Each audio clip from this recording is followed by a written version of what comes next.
If you've ever worked on a newer BMW, you've probably seen that they have a pretty big flat bottom underneath the bottom of them. The E36 never came with that, but it did come with this. This goes underneath the radiator and it kind of creates a duct for the radiator. My track car never even came with one of these in the first place because these fall off all the time.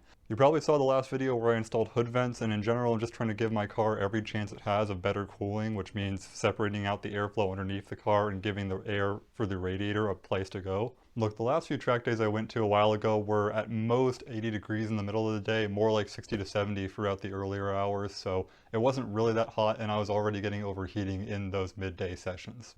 So part of my goal with this flat bottom is partially just to create a flat bottom for my car and improve the aerodynamics of a box.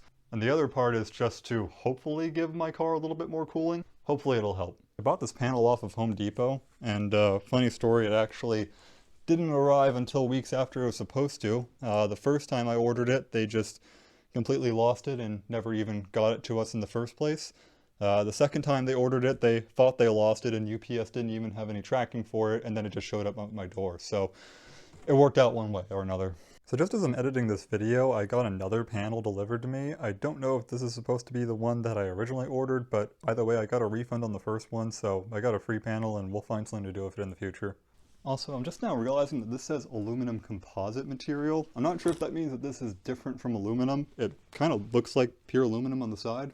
I don't know, it's got a protective layer on top and bottom, and that looks kind of like pure aluminum from the side. I don't see any sandwich pattern here. I'll be honest, this panel's a bit heavier than I thought, which might be a problem because I don't really have anything else to support it with. My original plan was just to go through all these holes that are in the bumper already, just cut it out to shape, make it so that it can fit inside on this whole shape here, and then just extend out backwards as much as it possibly can, cut out for the wheel there, cut out for the wheel there, and I'll have to cut somewhere back here for probably the oil pan and sway bar. But other than that, I was just trying to cut out a panel that would fit into the back of this bumper. But I'm realizing now with how heavy this is that we might have to support it somewhere in the back here, similar to how you would mount a splitter. And on that note, let's talk about splitter mounting. Now, what most people do for splitter mounting is they go between this guy and that right there. They just use these 4 studs, and that is their mounting point. Now the problem with these 4 studs is that although for most people splitter mounting works here, they do sometimes snap off. They're just these tiny little M6 studs that are pressed into the back of this frame rail, so they don't really support all that well. As for the solution to that, well, I think I'm going to need to lift up the car to show you that.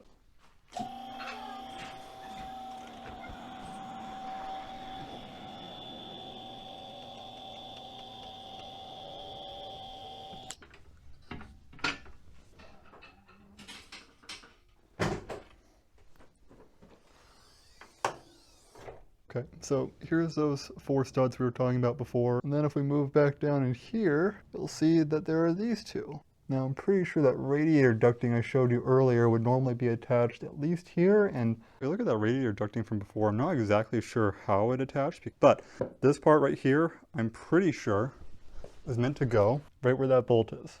And I'm pretty sure of that because over here, we have this little cutout here for where the radiator support is, right there. So I'm guessing the other clip, so if you have that one there, the other clip would have gone right here. There's even a little square here from where there used to be a clip. My idea for splitter mounts is instead to use this hole and this hole.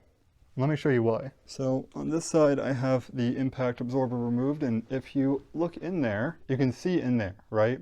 And a flashlight over here. If we look in there and I take my flashlight and I shine it up, you know, through the holes, I have the clip taken out on this side, you can see pretty directly the light shining around in there, and there. I know it's blurry, but the thing about this hole is that you can access it just by taking off those impact dampers, which just requires taking off your bumper and the impact absorber panel.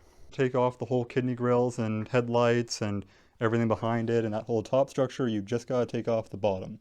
I mean, those holes right there, they go directly into the frame rails. That has got to be the most rigid and strong point on the front end of the car. Now back to this panel, the reason I'm talking about those frame rail mounts for a splitter, even though this is just a flat bottom, is because I want to reinforce those points and make a bracket that comes down from there so that I can use it to support this.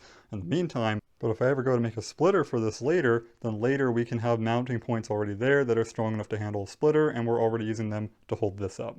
The only problem with all that is that I want to get this done today, and I want to order those brackets off of SendCutSend once I design them, which I haven't done yet. So for now, I'm just going to work on this, and we're going to see how rigid it is, and we're going to see if we can just use this as is with no supports, and if we have to make some supports, maybe we'll 3D print them or something. I just need a quick fix for now to hold this up. The car isn't going anywhere for a little while. I don't have any track days coming up until the end of the month, so I really just need to be able to move it around my driveway. I don't have to be able to drive it on the street. So if I just need something to hold it up temporarily, we can 3D print it for now and get the SendCutSend versions later. Okay, if all that said, I'm going to take this outside and start cutting.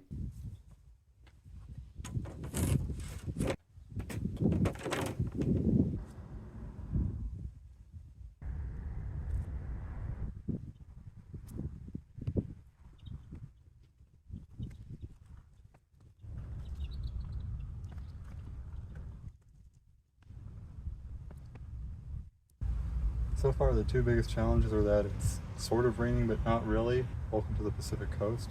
But also this bumper isn't really going to lay flat, so my outline isn't going to be perfect.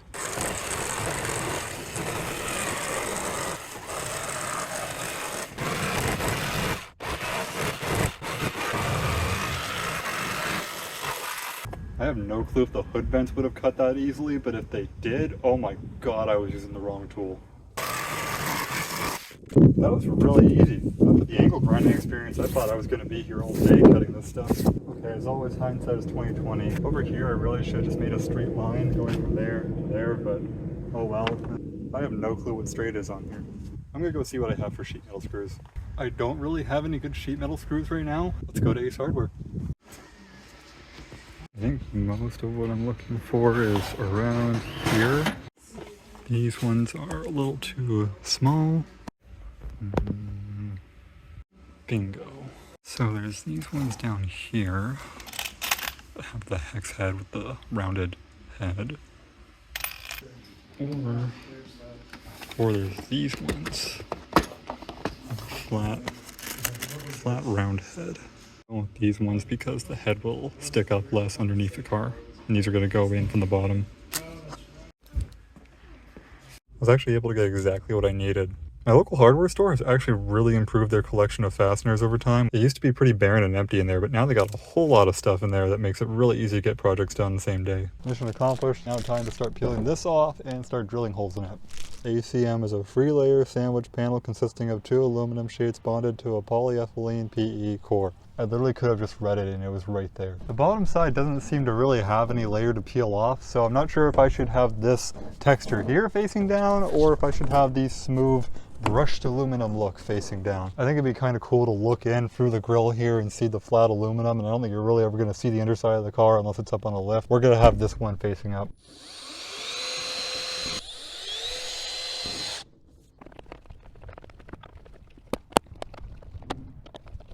Still can't tell if it's straight or not. It definitely looks close enough. Well, that's the basics done. We'll go test fit it on the car now and see how it fits. My bumper is officially heavier and more awkward to carry now. Let's see how this fits. So we're gonna need to cut that out entirely. It's gonna be hard with the oil cooler there like that. I'm gonna need a bungee cord for that. Well, it should be good enough. Aside from the tires, what is our biggest problem right now? I'm gonna just cut 2 inches off the entire back. Yeah, I need to do that for the sway bar. Gotta cut 2 inches off the back and then make some really big cutouts for the tires. Okay, this isn't gonna be the straightest cut line in the world, but it'll be better than freehanding it. I think back here, I'm really just gonna cut almost everything off. I know my wheel has sometimes slightly touched that. We might need to take this off and cut a little bit further in so that there's no sharp metal where the tire is. We'll see about that.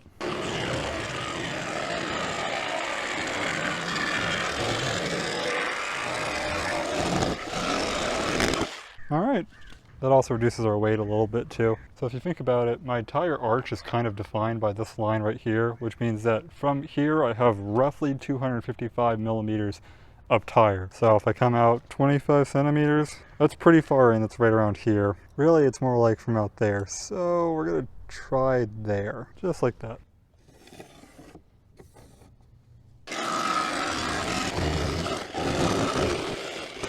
Well, that was kind of rough. This is a pretty sharp point. I'm definitely gonna need to take this off again and just try again. You know, in hindsight, there really wasn't a point in buying this big of a piece of sheet metal. I mean, I have this area over here that bolts on, but it doesn't really go anywhere, and I'm just gonna have to cut most of it off anyways.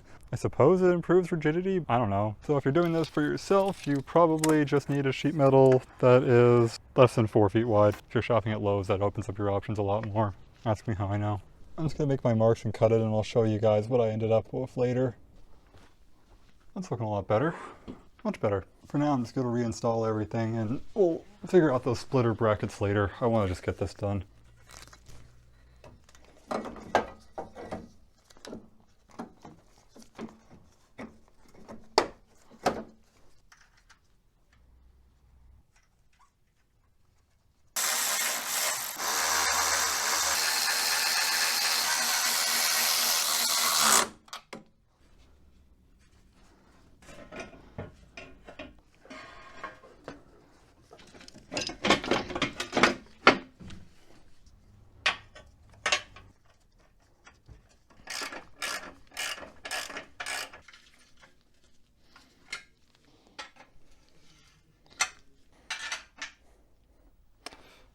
Yep, that's not going anywhere.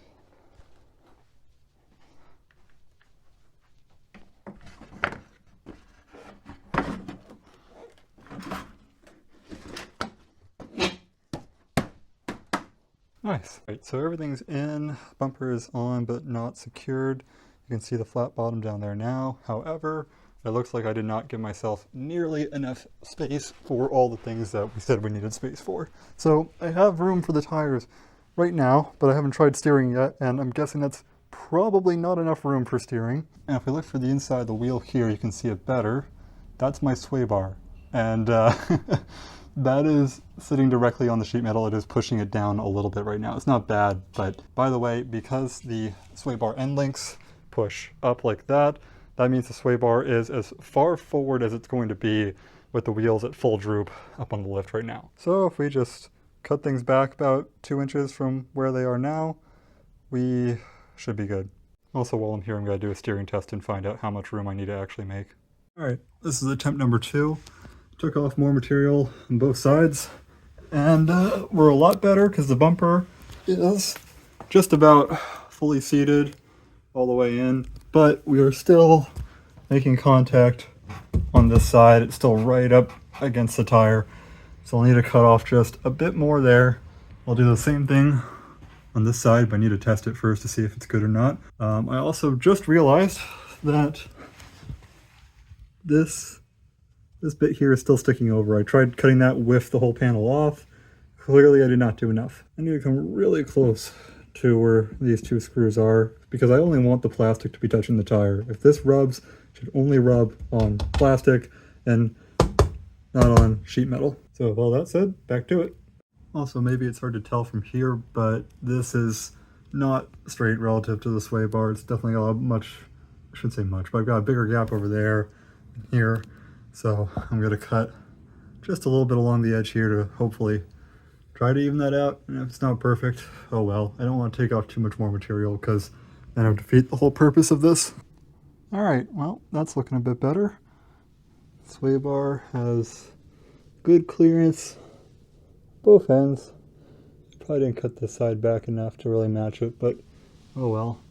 Added a lot more clearance there. And if we do our steering test, I don't hear anything on sheet metal. Obviously this side clears with plenty of space when it's steered out. On this side, oh, I hear something. Wait, what am I rubbing on? There's a gap there. It's hard to tell. Oh. I'm rubbing on that. I'm just rubbing on that little guy for my line, which I think is fine. It's only happening at full droop and the wheel fully turned in. Even if I was drifting, I'm not sure if I'd be at full droop, so we're gonna say that's okay. It's also nothing metal that's rubbing against the tire, it's just a piece of rubber, so hopefully all will be good. I know it doesn't come up very well on camera right now, but just seeing the brushed aluminum inside is actually pretty nice. I'm not going to hook up the bumper yet because I still need to attach these 3 cables, but otherwise it seems like everything is pretty much good to go here. My only other concern is that we are kind of rubbing on something here. We are probably hitting the big boxy fan here. So I think I'm just going to try to find a way to zip tie it on and call it good. Here's my temporary solution. It was bumping up against this, which is the bottom of the AC tensioner. Yeah, the AC tensioner bracket. I just zip tied it around that same bracket. I just pushed it up tight so that if I push on it now, you can see that it's not going up against that at all, or it is up against it hard, which means it's not going to flap around. There doesn't seem to be anything else if I flap this guy around. Nothing else for it to shake on or make a lot of noise. By the way, that shaking would not have been a problem functionally, it just would have been very annoying to hear. You can see it's pretty much all done. I just gotta slap the rest of the parts on the bumper and we're done. And here it is, all complete. We got everything reassembled, got everything tied up, strapped on. Oh, look at that. That's actually pretty nice. I think that the color of this panel goes okay with the white.